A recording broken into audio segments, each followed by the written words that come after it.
Hoy guys, hold up to. Huwag kang kikilos!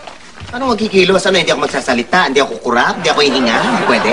Sige, ibigay mo sa akin lahat na mamahalin mong gamit. Ay, talagang kailangan sabihin mamahalin. Bakit tingin mo mumurahin ang mga gamit ko dito? Ha? Hindi ka lang magnanakaw, matapobre ka pa. Inamata mo ko.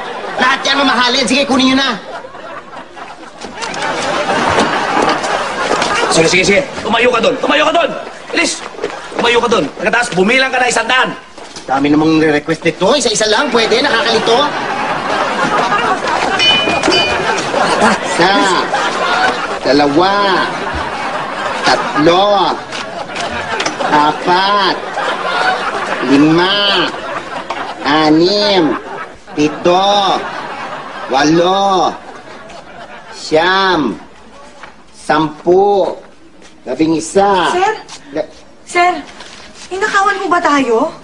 Ay, hindi. Nagtataguan ako mag-isa. Ako, Taya, yung mga gamit nagtatago. Ay, syempre, nakawan tayo. Nakita mo na wala yung mga gamit.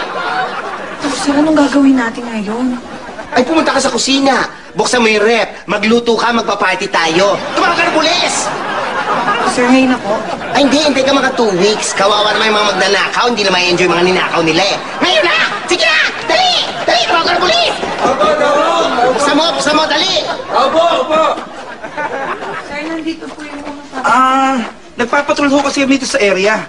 Eh, may nakasulbong mga lalaki naka-bonnet, naka-jacket. Tumatakbo, may mga dalang gamit. Oo. Ninakawan ba kayo? Hindi! Sadya, makilala ko yun. Mga bisita yun. Nagmamadali. Nagpapagarage sale kasi ako.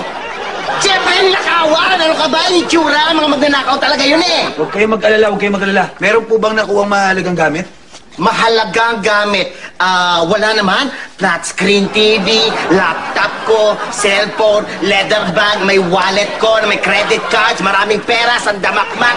Mahalaga ba yun? Ang mahalaga siguro, antayin nating makalayo ng konti yung mga magnanakaw habang nagluluto si Inday at magpa-party kayo. Hiyang-hiya naman ako sa inyo, no?